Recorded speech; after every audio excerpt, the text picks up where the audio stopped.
Nag-umorder ulit sa atin ng cake si customer. Hi mga ka-sweets! Itong cake na ito ay walang specific design. Bale, gusto lang talagang umorder ulit ni customer dahil nga nabitin siya sa ating cake last time. Siya nga pala yung ginawa natin ng bento combo. Yung for monthly milestone cake po na napakauso ngayon. Yung set na yon ay may bento cake na at may number cake pa. O diba? Saan ka pa? So ayun na nga, kaya umorder ulit sa atin si customer nito dahil nga nabitin sila sa order nilang cake last time na bento combo. Bale, kinagabihan noon ay nag-PM ka agad si customer sa atin na o-order siya ng cake kinabukasan. Talagang agad-agad nag-order ulit si customer sa atin. At alam nyo ba mga mi, na natagalan din ako sa cake na to dahil nga kahit simple lang to, gusto ko sana maganda sa paningin ko. Ang buong akala ko talaga na okay na ako sa design na to, kaya nga inilagay ko na sa ating bento box. Kaso nga lang talaga mga mi, ayaw talaga magpatinag ng utak ko. Gusto ko talaga tong ulitin. Ay ewan na lang.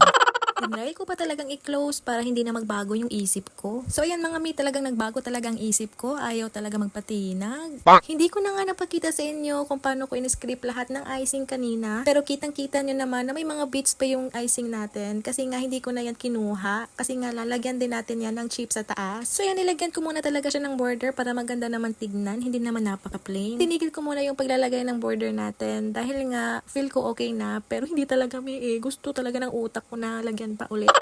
Alam nyo ba na minsan talaga nakakainis na yung utak natin, di ba? Pagkatapos nga niyan, talagang napasabi ako. Teka, parang mas bet ko na yung unang ginawa ko kaysa ngayon. So, ayun na nga, final na tong design na to, na-deliver na namin kay customers. Ayun lang po. Salamat sa panonood.